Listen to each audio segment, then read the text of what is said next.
Welcome to City Radio.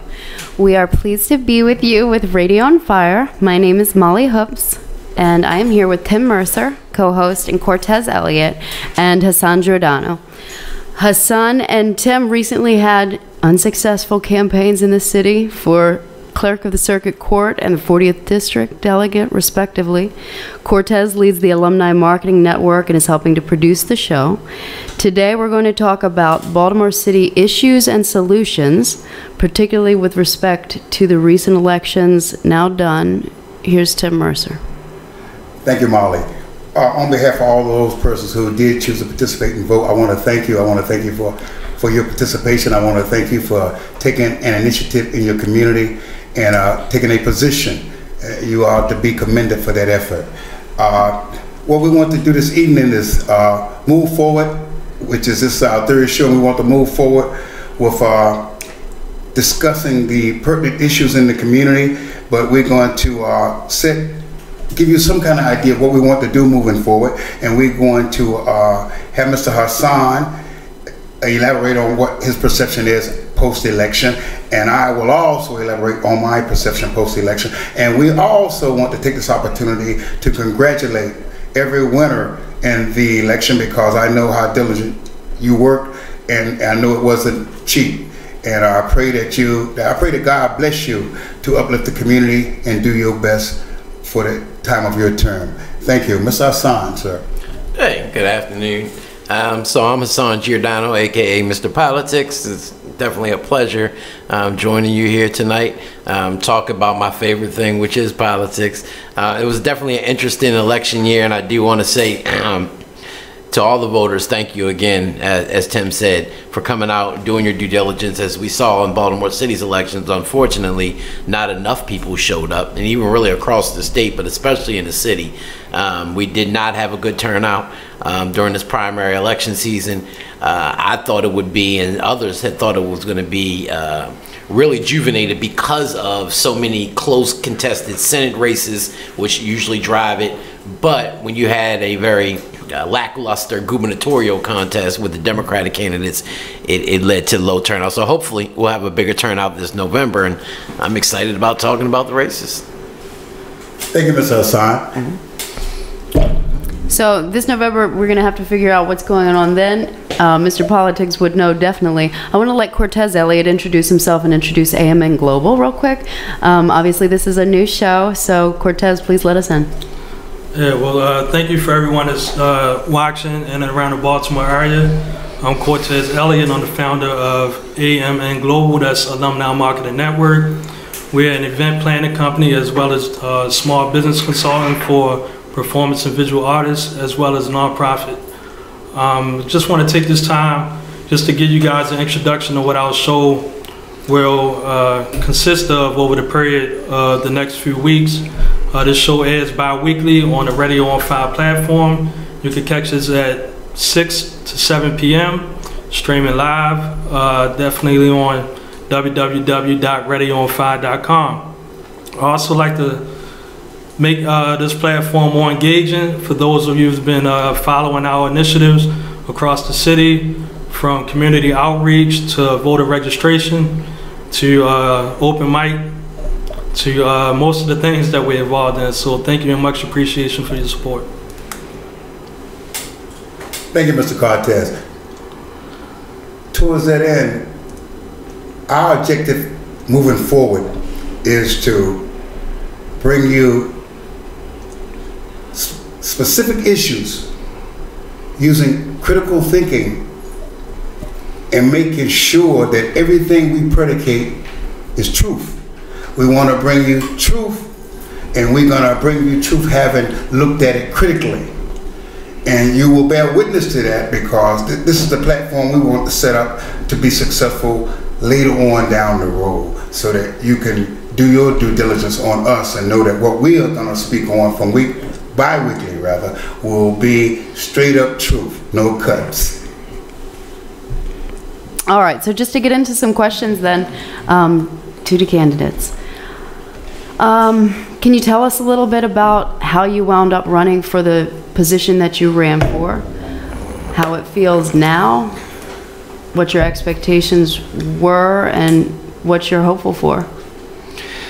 Well, you know, I've never saw myself as the candidate. I've run campaigns and been a part of campaigns for the past 20 years, from Sheila Dixon's, several of her campaigns, Kwesi Nkrumah's U.S. Senate campaign, and I've always felt comfortable in that role, reporting on politics, doing the campaigns and running people. So I excluded myself from being a candidate because I felt like if I can help 10 people like myself that can help the community get in, that's greater than just getting myself in. But this particular position was one that I know is unique to politics because it's down ballot. Most people don't really consider it, and I knew that I came up under the old clerk, Frank Conway Sr., who was a mentor of mine. I knew the problems that existed within that office. I knew how to address those problems, and I believe how to take it to the 21st century. And so a lot of my supporters felt like I was uniquely qualified to run for it. And I always told myself I would never run for a position if I found that there was other people who were running who were either equally qualified or more qualified than myself. And I think that's the problem that we have in politics today is, and we've seen this in some of the districts that we just saw, you had everybody and their mama wanting to run. And none of them really wanted to ask the hard question, are they even qualified to run? And I usually ask people who run for, you know, state office especially, and even local office, two questions. Number one, what is the two requirements that the state constitution requires you to do as a state legislator? And number two, who do you actually serve and what's the Central Committee's role? And do you know 89% of the people who are running in Baltimore City this time could not answer either one of those questions? But they would never tell me that they weren't qualified to run because everybody in their ego feels like I deserve to run just like anybody else. And they do. Granted, you're a qualified candidate, you definitely do.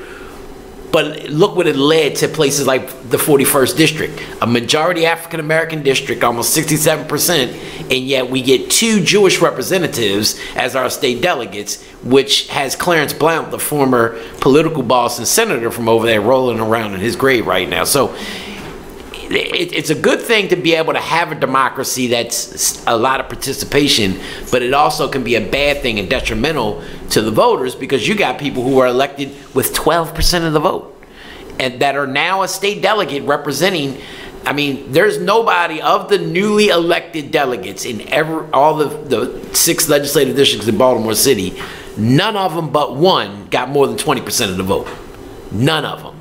Each of them got 12, 14, 16%. That tells you that the rest of the district is not aligned with that person. And it's a sad reality, but it's the reality we see in Baltimore, even on our citywide level. Ms. Bentley, very qualified young lady who's at the clerk of the courts, she didn't even receive 20% of the vote. Marilyn Mosby didn't get 50% of the vote. The only one who got a majority of the vote is Belinda Conway, who got a supermajority. I think she had about 76% of the vote. So that shows you that, you know, it's a good thing to be a part of democracy, but it also can bite our community in the butt when you have way too many and you have a lot of voters who just don't have the time nor the energy to really go through all these candidates and see who are the more qualified ones. So they vote off of the ones that they get the most mailers from or the ones that they hear on radio and television, but it's the ones usually that I found that don't have the resources that's necessary are usually the most qualified and the greatest candidates, in my opinion, that would represent the constituents of whatever district that they're running in. What are those two requirements, if you wouldn't mind? So the state constitution only requires a state legislator to do 2 things. That's 1, balance the budget every year, and 2, properly fund K through 12 education.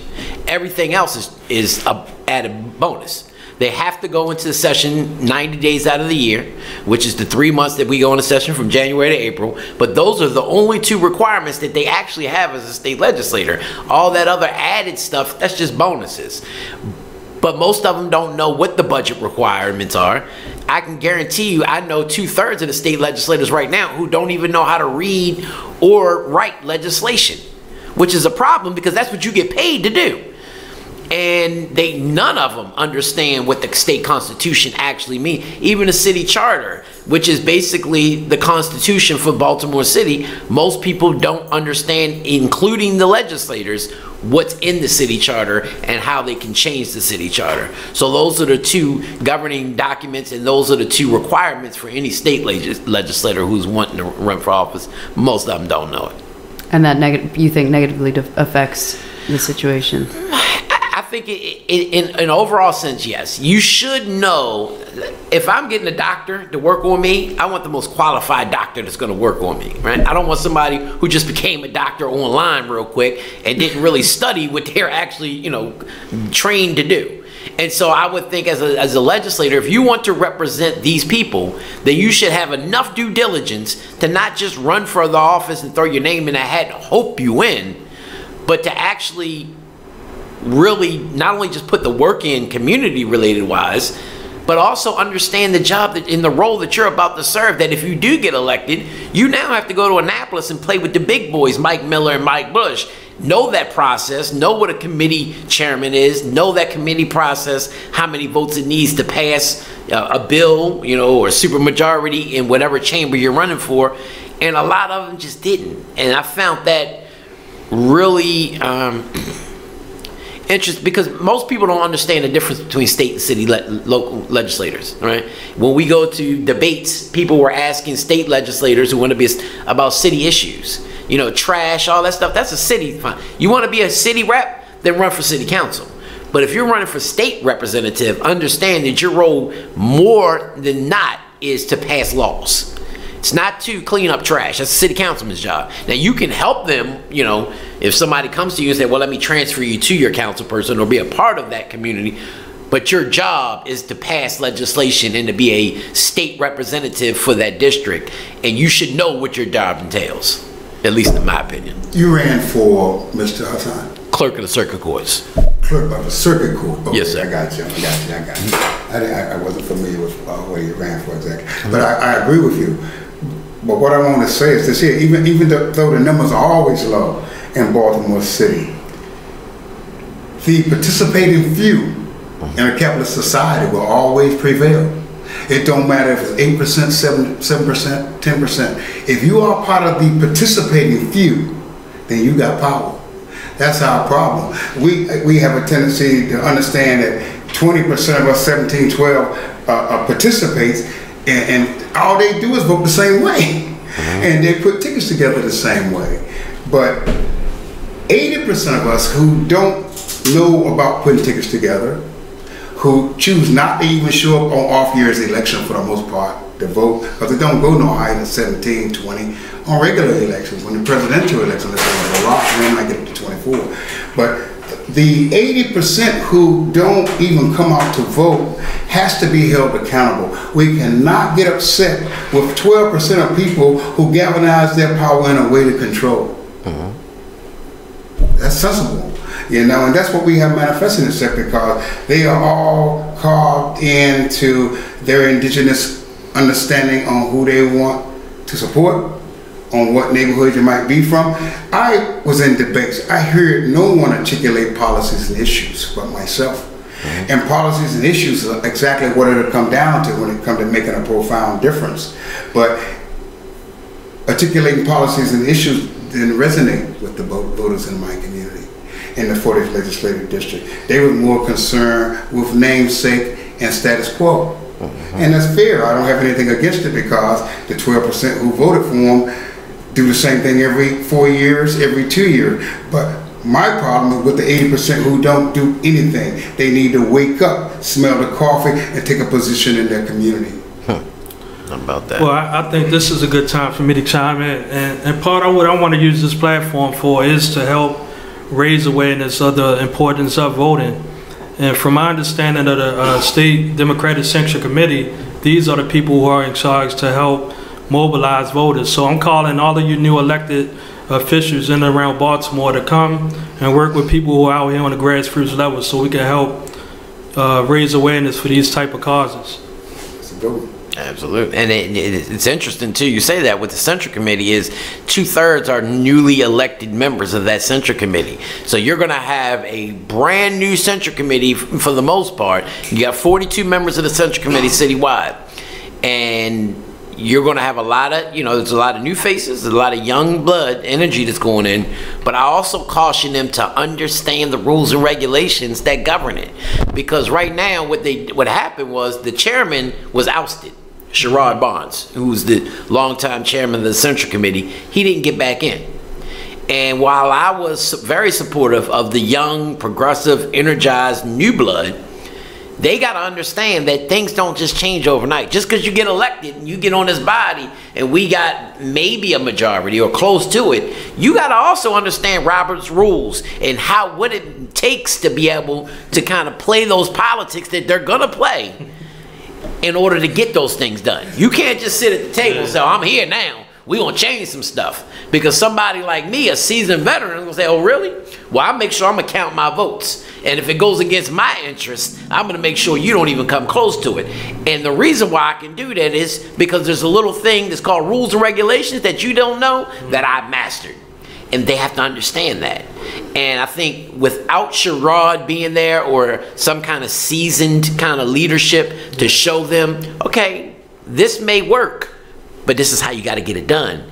We're going to have a bunch of new members that are just saying they're going to do something, but nothing really gets done. And that's what I hope doesn't happen over the next 4 years. Can you tell us a little bit about the Central Committee for those of us who aren't really familiar with what it is, how it works? It's elected position, but it's an unpaid position. Yeah, it is. And so you have a Central Committee for both major parties, Democratic Central Committee and the Republican Central Committee.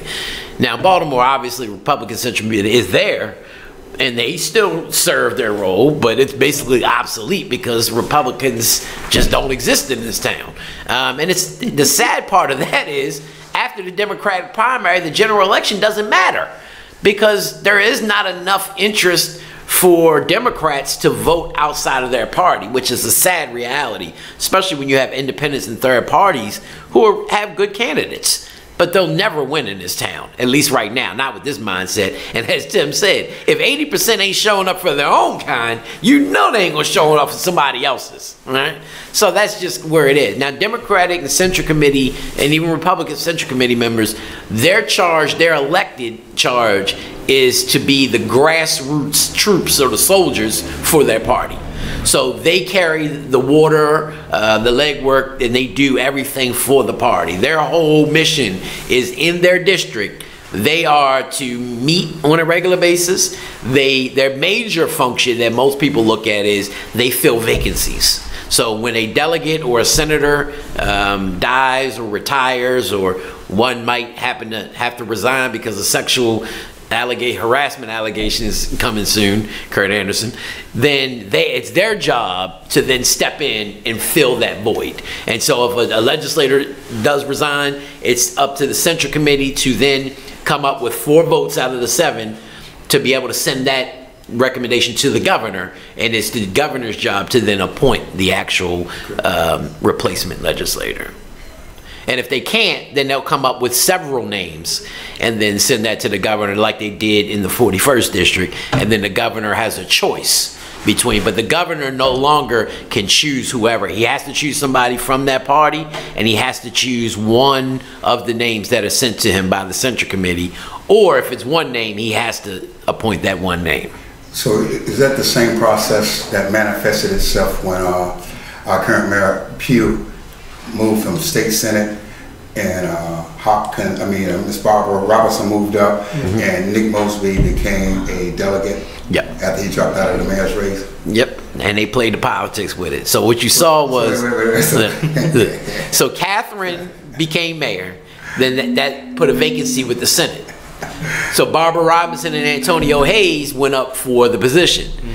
And Barbara got the votes because those people were more loyal to Catherine than they were to Antonio's faction. So she became the state senate, but then that left a vacancy in her delegate position.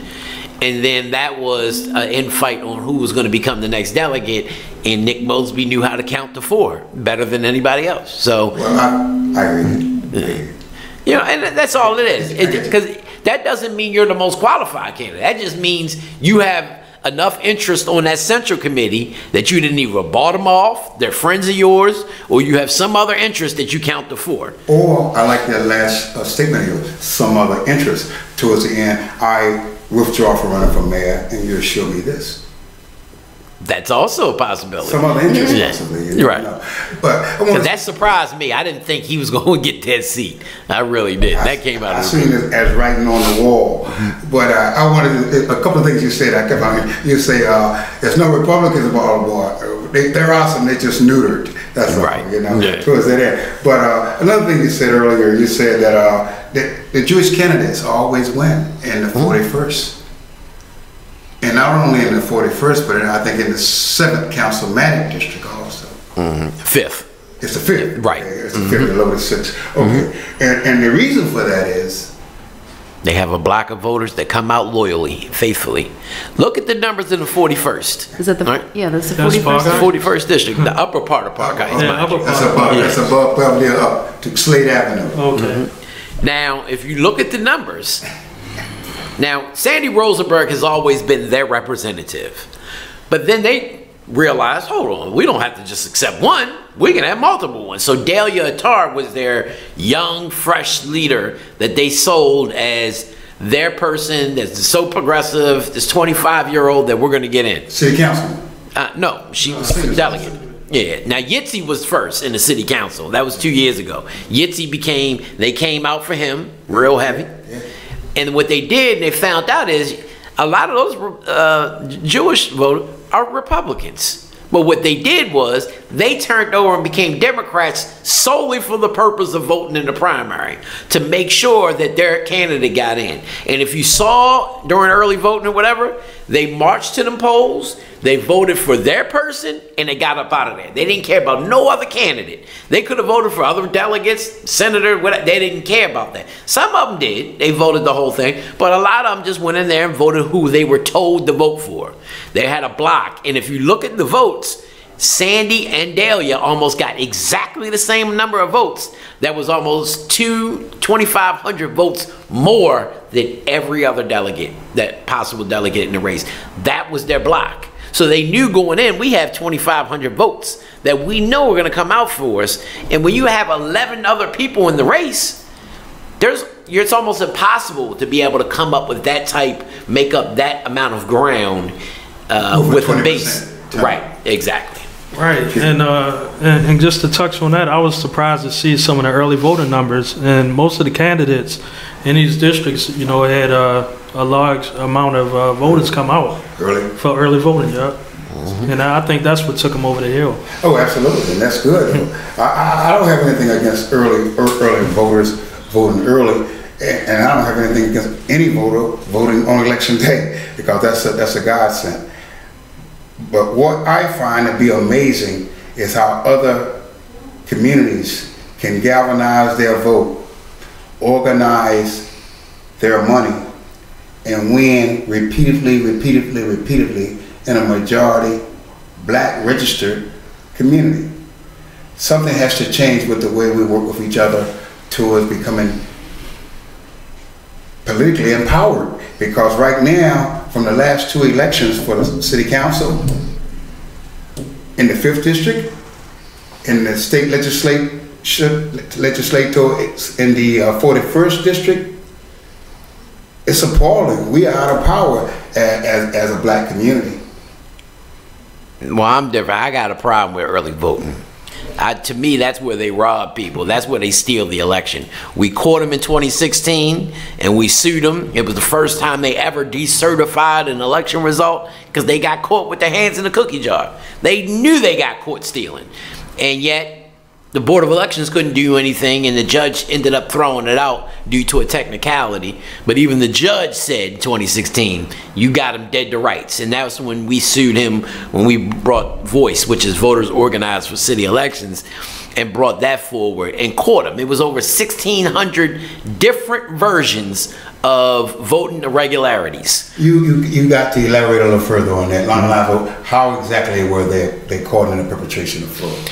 So what happened right after the city elections, myself and a good friend of mine, partner Donnie Glover, were getting calls from as media entities from people who said, look, I was turned away at the polls, my provisional ballots didn't count, former felons who I just wrote the law that regained their voting rights were being turned away, saying that they didn't have their voting rights when they did. A lot of different issues were coming to us. So we had a phone call. We said, you know what, something ain't right here. Let's just bring together a press conference. We're going to deal with this. And in the beginning, people called us sour grapes because we were Dixon supporters, and it was, no, y'all just saying that because she lost. But then come to find out, we held a town hall at the church, and hundreds of people showed up and signed affidavits. And then come to find out, when they certified the election results, they found a box and a half of votes that they forgot to count in the corner of the warehouse. Wow. So then the state had to step in and decertify, which is the first time they've ever done that in the history of this state, to say, yeah, we got it wrong. And then when they did that, they started realizing there was more people registered, there was more people signed in to vote than votes in certain precincts, and there was more votes in some than people who actually came in and signed in. So they realized something ain't right. But the State Board of Elections, Linda Lamone, told me out of her mouth, this is so screwed up, I don't know what to do. And the only thing I can do is recertify and just go on like life. Our position was, you got to do it all over again. But the only way you could do that by state law is it had to be a requirement from a judge. So we went through the federal process. Judge Bednar was our judge. The state didn't have a case. I mean, they were deadline after deadline they were missing, and they kept giving them extensions. As soon as our lawyer missed one deadline by 4 hours, they threw the lawsuit out with the technicality. But the judge said it was based off, not based off the merits, but based off that technicality, that we did have them, and people knew it. They screwed up the pot. Then they screwed it up this time. If you looked at it, it was a lot of precincts and provisionals that were done from MVA. There was a polling place in Baltimore City that didn't open until 2 hours late. So you know, at this point, the State Board of Elections and the local board, their directors need to be fired. I mean, you can't screw up an election. You only got one job. That's to do one election every 2 years. One day. That's all you got to do. And they can't get that right. Now, if I did that on my job, I'd be fired immediately, right? And I'm trying to see why they keep giving these people cover, but it just tells me that certain people are complicit in it. Some of these elected officials must be complicit if they're not calling for their head. I like what you had to say, Mr. Hassan, in reference to you saying basically you aren't pro early voting, and that's fair. And I'm very much pro early voting because I know that if it wasn't for early voting, these 20% wouldn't even get out there. So this is the only reason we can reach 17% in actual turnout as a result of early voting. But you were out there 8 days, 10 hours a day. I mean, that burns your volunteers out. That's ridiculous. It burns out. I kind of I ain't gonna say you're right, but I'm telling you. That's employment time, sir. That's employment time. In other words, when you got somebody out there yoking, hollering, canvassing for a candidate, because I couldn't get nobody to do it for me for free. Somebody's paying, which is a good thing. And I said that to say that at least they're out there being offering up their civic time, doing a civic duty, and earning a regular dollar. And then the other part about this here, because you didn't see my literature, which I got in the car, but I advocate, period. I advocate for automatic voter registration. I advocate for voting by mail. Everybody who's a registered voter should be sent a ballot with no posters necessary. That way you got your own paper trail. And you don't cost you. Ain't got that. In the city, save money. They don't have to rent no machines. They don't have to pay no electioneers. You know, send me an envelope with a stamp on it. No posters necessary, and the participation rate will go up. And other than that, early voting won't be necessary then. But see, they also said participation will go up with early voting, and it hasn't. And here's the thing: if you look at the numbers. And I'm a numbers guy, so I do everything by facts and figures. If you look at the numbers before post early voting, and then after, pre-early voting and post-early voting, the numbers don't change. So you're basically giving people who aren't going to vote anyway extra time to vote, hoping that they're going to show up, and they just don't. So if they're not going to show up for 8 days and then an extra day for election day, then why make a candidate in the campaign go through that grueling process and pay all those people, because you're also paying all those judges from the election judges. Correct. Every day. Correct. For 8 hours a day or 10 hours a day for 8 days, who are now getting paid. You're wasting taxpayers' dollar in that essence. And so to me is if you're gonna go vote, now you have every right to do absentee ballot with no excuse, right? And you got election day. If you're gonna do early voting, at least do it Friday and Saturday. People are off the weekend. You know, you don't want to do it on the Holy. They did it on Father's Day last time. I was surprised that the polls are actually open on Sunday. They should spend some of our volunteer time on Father's Day. They already degrade us too. You know, we're already stepchildren when it comes to getting a holiday as it is. So they mess up Father's Day of all days to go out to vote. I wouldn't care if it was on Mother's Day, because it'd never be on Mother's. Don't never get that twisted. That'll never happen. I'll tell you something. In the state of Maryland, you have to bear witness to the low participation, but early turnout has been a godsend in many other states. If it don't make a difference in the state of Maryland and many other states, voters to the polls, on Sunday. It's been very, very successful in many other states in black communities. Yep. It's just that our participation rate and our will to do our civic duty just aren't motivated enough. In other words, the more opportunity you have to vote, the higher the propensity for you to vote should be, right? More opportunity you got to go get a wife, the higher your percentages of getting engaged. Right? So the more opportunities you got, the better towards that end. And I'm just saying that what we have manifesting itself is a will to do what you have more than enough time to do. That's what we have with this. But here's the thing, though. As a business owner, if you got an operation like this, all right, and you're paying every minute that this place is open, and then you're realizing we're opening for people who don't come, who don't show up, they're wasting our time, but I got to pay out my pocket. Do you think that business owner is going to continue that same process, or are they going to scale back to be able to use only what's needed? And that's what we got to look at, because especially when we're talking about government waste, to me, that's part of government waste. I mean, I understand you want to get voters involved, but to what end? You've given them every opportunity in the world. Was you on a ticket with any other candidate, or you just ran by yourself? I was on other people's tickets. Beautiful. But I'm going to ask you a question. So that basically means that the money came to the top. In other words, in other words, and that's what manifests itself in early voting, but the money comes to the top. Right. Along the lines of how much money you want to put in. And don't get me wrong, I spent what money I could spend, you spent what money you could spend, and a lot of other people spent a lot more money than you and I and still did not win. Got that right. And it's towards that end that you got to do everything within your grasp to give the voter that other 80% opportunity to participate. Well, not to cut you off, but I think this is a good segue into what was just unanimously passed in the City Council, the Fair Elections Fund. So can you elaborate on that, Mr. Giordano, and how that can help candidates in future elections? So when you're talking about being done other places, this is kind of where we get a lot of this stuff. So I've been a big proponent of changing the charter. So in 2011, I wrote a bill that lowered the age to run for City Council in Baltimore from 21 to 18.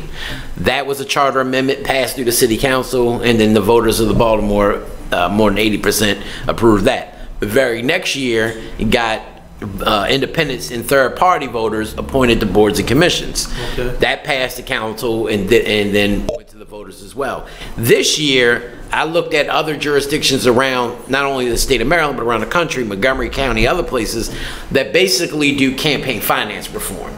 So the campaign election fund will put in a fund of, let's say, $2 million. Right? That fund is then dedicated to candidates who are running. So if it basically balances levels the playing field for those with big, deep pockets and money interests with the little guy who is a great candidate but just doesn't have the resources to be able to run.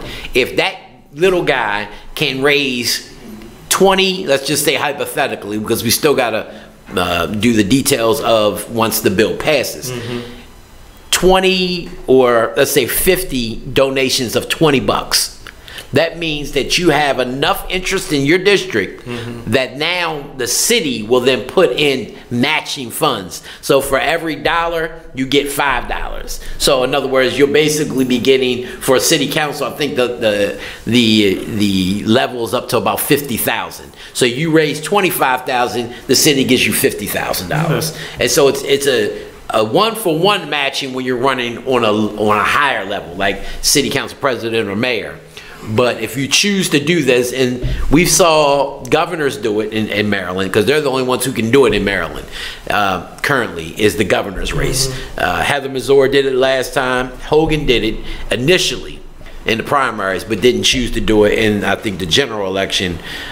So that way, and then you still have an opt-out fee. So if I feel like I don't need it, I'm gonna get big money, I don't have to do it, right? It's just an opt-in process for the little guy to be able to raise money, you know, small donations amounts in their district, and then be able to have the money to compete with the big guy. So it's called the Fair Election Fund, because the fund itself, what you have to do when you pass a charter amendment in this particular instance is you pass the charter amendment who goes to the voters this November. As long as the mayor signs it, because it just passed today, then it'll go to the voters in November. If the voters approve it, then we got to go back to the council and write out in detail how much money for each council candidate, city council president, mayor. We already got it done, but you got to pass it and do it in two different bills. So the charter amendment is being passed now, and then once that's passed, the bill then goes through the city council, and that puts the money into the fund, where the money's coming from, and it won't be taxpayer dollars. So a lot of times people were saying, well, we don't want to put taxpayer, we're already strapped for cash in Baltimore. We already know this. So it's not going to be taxpayers' money that this is going to. We'll do this either through the fines and levies that are tacked on the candidates through the Board of Elections, and or with the nonprofit agencies and people being able to donate to it. And it's a sustainable fund. I mean, if you've seen it in other localities, a lot of times it really, once you put the initial investment in, it kind of sustains itself because it continues to go. These candidates buy into it, and then if you didn't use it all, that money has to go back to the fund, right? So it makes sense. I'm fortunate to have Councilman Christopher Burnett, freshman councilman in the 8th District in Baltimore. He introduced the bill for me, and then pretty much the majority of the council came on board. It was a struggle, you know, first thing, I don't know, because you're threatening their power now. Now it's like, you know, like Council President Jack Young, I got $500,000 in the bank. Why would I want to give somebody who could possibly run against me matching funds? That don't make sense, you know, but we had to convince them that it's not about you. Number one, and number two, we also had to put in the levy that it doesn't start to 2024. So that way it doesn't mess with their next election. You know, so sometimes in politics, you know, you got to take the good with the bad. You know, we understood that. And so we got it passed. Hopefully now Mayor Pugh signs it. If not, see, a charter amendment, you don't need a simple majority of 8 votes. You need 12 votes, the super majority. But to override a veto, you need 12 votes anyway. So if she does veto it, we do have the 12 votes to override her veto. And which, in most cases, a charter amendment, once it's passed, it automatically goes to the ballot because you can't really veto it because they're just going to override it anyway. So yeah, so you inform voters out there, just look out for that on the ballot. And just don't be checking yes for everything, because some of that money that's out there is still out there. And you're hearing it first here. It just passed. So this is the first you're hearing it right here on this show.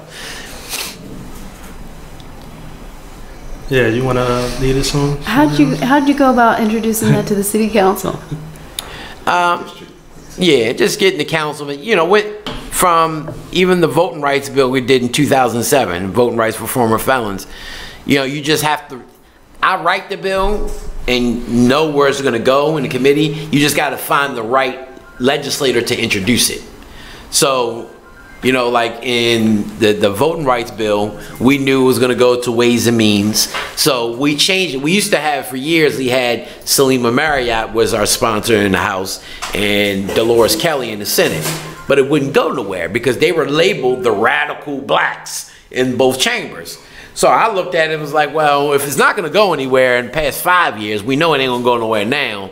So we put the sponsor, got Justin Ross in the House, which is a white guy from Prince George's County, who was the chairman of the subcommittee that the bill was going to go in front of. And then the sponsor in the Senate was Gwendolyn Britt, who passed away, unfortunately, a few years after that. And she was on the committee as well, that the bill was going to go in front of the Senate. So we changed sponsorships, we changed our strategy, and it got through. So, you know, when you're doing bills like that, I tell people you don't have to be a legislator to get policy passed. You got to introduce it to a legislator. Right. They're the only ones who can introduce the policy. And you did that with voice. Right. With voice. Mm-hmm. Okay. So, and I'm excited. I mean, if you look at the elections now, this in Baltimore City especially, right? You got Antonio Hayes, they took out Barbara Robinson in the 40th. You got Mary Washington, that took out Joan Carter Conway in the 43rd. My guy Corey McCrae took out Senator McFadden in the 45th. Now, the funny thing is, the senior state senator for Baltimore City is 35 years old, Bill Ferguson, out of the 46th district. And so you got a young, progressive Senate delegation here in Baltimore, and then a third of the senators are new that are going into the state Senate. So they're going to give Mike Miller fits up there, even though he's going to have his way. Don't get that twisted. Who's Mike Miller again? He's senator, the president of the state Senate. So he's the longest serving Senate president in the country. And so he's been there for, what, 11 terms now. That's like 44 years. And a good Democrat. Yeah, he's a great Democrat. But guess what? He knows, see, a lot of people get, he gets a bad rap because he has power. And with power, like I talked about earlier, you got to know the process. He knows that process in and out. So you can come up there with all this, you know, we're new, we're going to do this, that, and the third. This guy knows this stuff, and now he's been doing it for 40 years. Same with the comptroller. How long the comptroller been in there? Oh, which one? Frank. Oh, French's only been in there 3 terms. Right. Yeah, he's going on his 3rd term. But I like what you're saying in reference to Mike Miller. He worked just as well with Schaefer, O'Malley, Ehrlich, Hogan, and whereas he knows how to split the cake. You know, he knows how to play both ends. I don't care who wins the governorship. When people win, they ask me, Hassan, who's running the state of Maryland? Mike Miller. Because guess what? Nothing gets done without it going through him and Mike Bush now, and who's the Speaker of the House. Call them the 2 Mikes. Yeah, Mike and Ike. And I'm telling you, and when you have that level of power, it can work to the benefit of the people or to the detriment of the people. Fortunately, Mike Miller understands power also, you have to, in order to keep it, you in that level of role, that you have to be able to give enough back to the people that it doesn't end up burning him, because he's still in an elected position too. So he could easily be defeated every 4 years. I tell people, this is a job interview every 4 years. This isn't a seat that you should hold for the rest of your life. And a lot of them got comfortable. And a lot of them thinking, and I'm sure you've seen it, how dare you run against me? This is my seat. No, democracy is about people running for a seat. If you win again, cool. But you never get an attitude because somebody's running against you as if it's personal. Right. It's not personal. It's supposed to be enjoyable. Exactly. You're supposed to appreciate the challenge, because the more people who want to participate, the better you should feel about the job you're doing. Right. But I said it to you, saying that many people earlier in our conversation said many other persons who's running don't know what the clear duties were, couldn't articulate them to you had you asked. But then you gave me later, you say later on down the road, if not now, people will be able to run at 18 in Baltimore City as a result of legislation you had introduced, which is an excellent thing, because if you're old enough to vote, you should be old enough to run. Right. That's just the way I feel about that. But when it comes to people who is running and their qualifications to run. If you're old enough, you got your money, and you're willing, that's good enough. Because you got to always put yourself in cold many a times when it comes to the participation level you want to engage in your community. And I ask people many a times, because people always think, they say, Tim, you got to go on the computer and change your bio, say where you got educated at, what you do, blah, blah, blah. I said, not really. They sent me a questionnaire saying, Timothy, who can you get that's currently in office that will vouch for you? I say, I wrote back in the questionnaire, why should I get someone who's currently in office to vouch for me? I voted for them. Right. I should be in a position to vouch. Right. Right? They never voted for me one time. Why should they vouch for me? I'm the one who's been supporting them. I should say I'll vouch for them. They answer the question backwards, in other words. You know, right. Because that's just the way I perceive it. But the deal is, I ask people, do you know the last, this is too much, and I give it to you, the last United States Senator who only had a high school degree?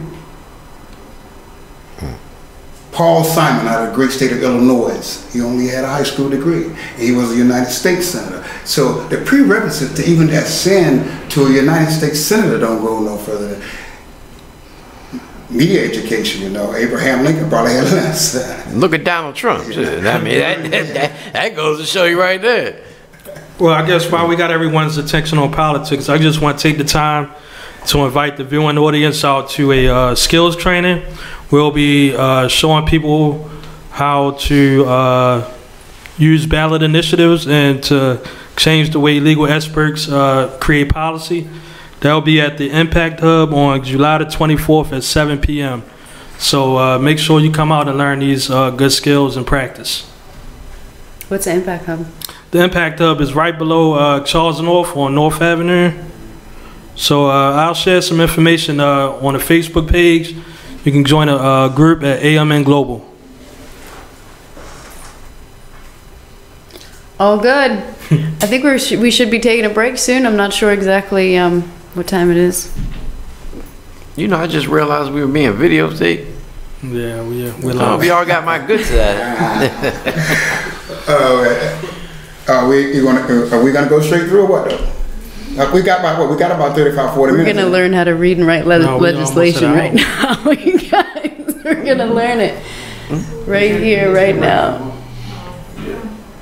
15 more minutes, so how are we going to end this?